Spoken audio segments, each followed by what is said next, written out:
Hello and welcome to a look at Dragon Wars for the Amiga, a game that was developed and released by Interplay.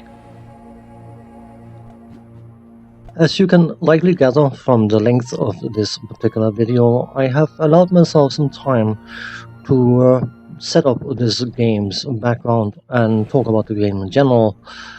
So let us start by actually reading up some information given by the manual.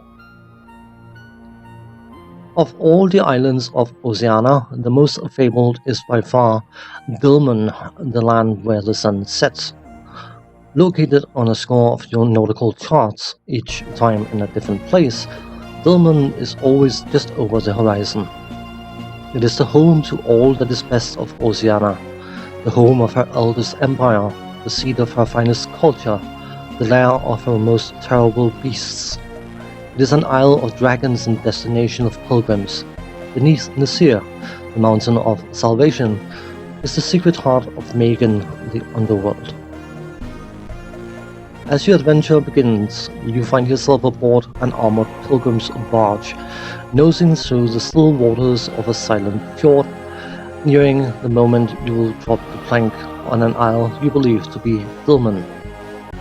Perhaps you are a pilgrim in search of peace and enlightenment, or an adventurer on the trail of a fabled treasure, or weary mercenary seeking retirement and eternal slumber in worlds held high above the waves.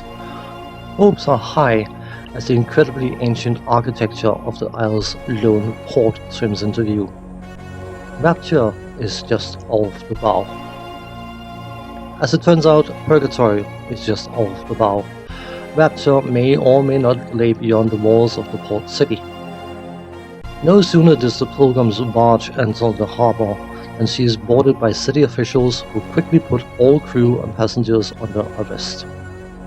Stripped of all possessions and wealth, one pilgrim in every 10 is separated from the pack for sacrifice to the dragons.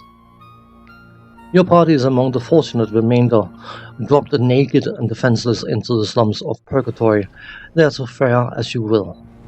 The armored barge is confiscated and made part of Dulman's rapidly growing navy. A navy that will one day sally out across the seas of Oceania, at long last bringing her beneath the heel of a single ruler, Namtar, the beast from the pit. Back to basics, in one of the most dangerous neighborhoods anywhere, you know only you've been had. A well-intentioned traveler, you've been treated like a beast by Namtar and consigned to a life of perpetual poverty in Purgatory. No one escapes Purgatory alive, and few know the luxury to die in bed within her walls. Starting hip deep in mud, you must use every trick just to stay alive, much less worry about sticking it to the beast from the pit. You and your party are adventurers in the magical land of Dulman, an island of salvation perverted into a world of horror by Namtar. You begin the game armed only with your wits in the savage streets of Purgatory. You must find a way to survive in Oceania's most dangerous slum, locate a way out of the same, and accept the impossible task of toppling Namtar. Vengeance must be yours. Now, because of the nature of this particular title, I'm going to do a bit of a rundown of the individual components that makes up the game, and then go into further detail down the line. As you can likely gather from the footage, video thing, whatever, this game is a role-playing game along the lines of The Bard's Tale, but it is quite a bit more, and in some ways quite a bit less. The background story sets up the plot beautifully, and you start the game by either accepting the 4 pre-made characters or creating your own. And the character creation is the first aspect in which the game definitely stands out from The Bard's Tale. Because you are given a clean slate, a character, male or female, and no race is defined, so we just have to assume human, I suppose. But you could, I mean, if you want to be in charge of a band of penguins, I suppose you could do that. It's up to you. Use your imagination. But whatever the case, those characters start with 10 in all stats and no skills, but then they have 50 points that they can distribute across the stats and skills. Obviously, increasing the different stats has a certain cost attached to them, and purchasing skills, depending on what type of skill it may be, can cost between 1, 2, 5 and 10 points, and certainly those 50 initial points doesn't reach, or stretch I should say, as far as you would like them to.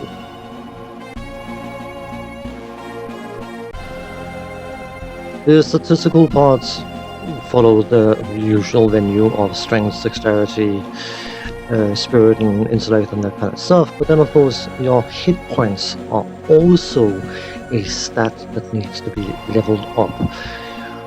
When you level up, you will get 2 additional skill points per level up to distribute, and then it becomes a choice of increasing a stat, increasing a skill, or saving up for purchasing a more expensive skill down the line.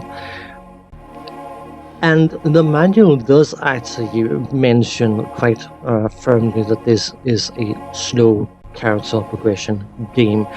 So if you do not set up your characters with the expensive skills early on, ideally at character creation, obtaining things like druid magic and sun magic can be an annoying prospect because it is 5 levels worth of level ups.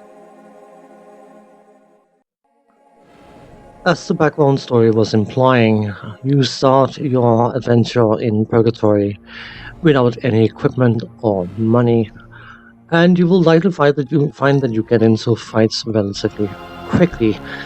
But thankfully, the first opponents you bump into are generally quite wimpy and easy to dispatch. But because they are just as poor as you will get a bit of experience for fighting them, but barely any money, if any money at all. Thankfully, there is an arena nearby where they are always looking for fools to get themselves slaughtered. So that is a venue for getting some items, because thankfully the arena master is not keen on having you fighting gladiators bare-handed. So you are offered some equipment, which is likely your first source of basic equipment. You will still be involved in the fight, and you can choose to run if you so desire, but if you get into the fight, you will likely find that your characters are getting rather mauled. But it is not necessarily a bad thing, because the damage type you receive in this game is defined by 2 different types. You have hit points damage, which of course is rather unhealthy. But then you also have a stun damage, which will eventually stun the character but will not kill them. So you can bump into a fight and have 1 or 2 characters stunned and still win the fight, and everyone will get experience and everything will be honky-dory, fancy-dandy, whatever you decide to call it. Once you've obtained the starting gear, it is time for you to go and explore Purgatory, find some information about what's going on, and look for a way out of the city, because of course Namsa is not going to just sit and wait for you to come to him, so he's going to be busy doing his unpleasant things while you are trapped in the hellhole that is Purgatory. But this is where the game definitely stands out from titles like Bard's Tale, but that will be delved deeper into towards the back end of this video. From a technical point of view, graphics-wise, one of the things I really enjoy about this game is the fact that the viewpoint is somewhat larger than it is in the Bard's Tale games, and that is something I find incredibly welcome. The quality of the graphics is scenario appropriate. I kind of wish that some of the background graphics would look a bit more sinister than they actually do, but the images representing whatever you're fighting, by and large, look believable and mean and all that kind of stuff. You know that something in front of you is not going to be pleasant to say hi to up front.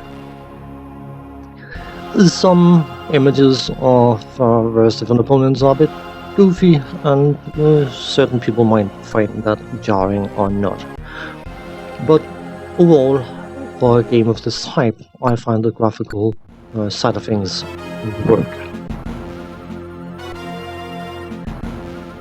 The sound effects is I select a few sound effects for various different actions and taking damage and doing damage and that kind of stuff. And while they are not particularly impressive in any way, shape or form, it is a nice addition because the sound effects is not necessarily something that games like The Bard's Tale were known for. The music is in general very, very good, I find. I do enjoy the style of the music, but I do also find that at certain points the music can seem a bit too funky for the game. But personally, I enjoy the music enough to not particularly care about it, but you could claim that it perhaps stands out a bit. When it comes to the controls, you can fully control this game using the mouse, or you can use the keyboard, or you can use a combination of both. I'm mainly using the mouse in this particular footage to highlight when I'm doing something specific, because of course when you hit the keyboard shortcut, you don't actually get to see what key I'm hitting. So yeah, I was trying to emphasize what I was doing. The controls work fine, nothing special, nothing stands out negatively, positively, whatever. And of course, you have various different options outside of just moving about. You can use items and skills and abilities and all that good stuff. So, yeah, function-wise, the controls are perfectly sufficient for what they need to be. I mentioned earlier that this title is both more and less than The Bard's Tale. And to elaborate on that, first and foremost, the title's story is incredibly involved compared to games like The Bard's Tale. And 95% of the story is put into paragraphs. I don't know whether the inspiration was taken from the SSI games, but you will get the bare minimum of plot from the game itself. You will always get a reference to some paragraph of some description, and playing this game without having access to the paragraphs is pointless. You will lose out on critical information about the location of certain individuals and items, and the use of said items and progression, and yeah. And while that can easily seem a bit annoying and frustrating, the story is incredibly well written and designed, and as such, anyone wanted to play this game, find a way to get access to the journal entry things, because yeah, it makes up the majority of the plot of this game, and it's well worth experiencing if you are into these kind of games.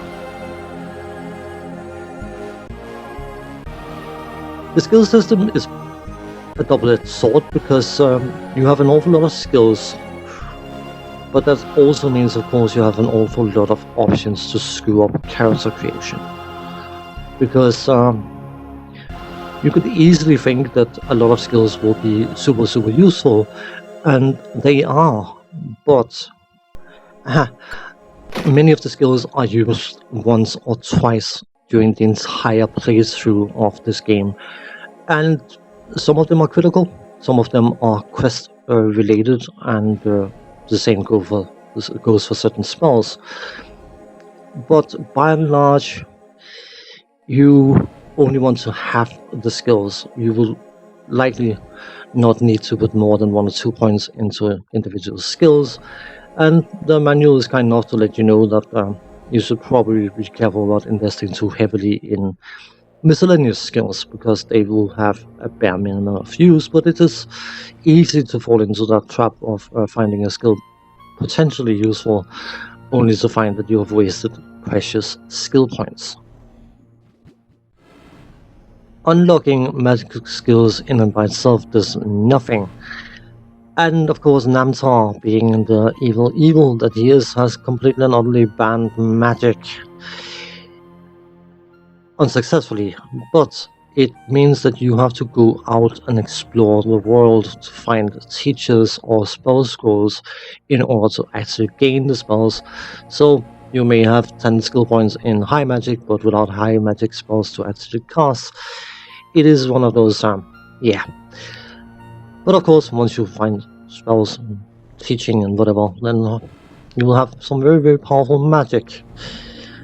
But the fact that you can't just go down to your local vendor to buy some spells can be very, very frustrating, especially as you can bump into some quite large encounters where having some good AoE spells available would definitely be helpful. The game comes with an automap function, which is always welcome, but the automap is zoomed in at a very tight scale. So in order to get a full idea of the area you're in, you have to scroll around quite a bit on the map. This is something that I personally don't find particularly enjoyable.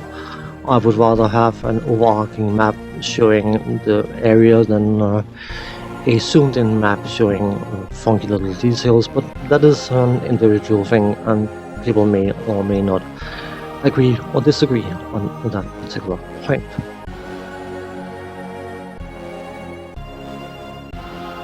The game has plot critical items that you need to go and find in order to progress the plot.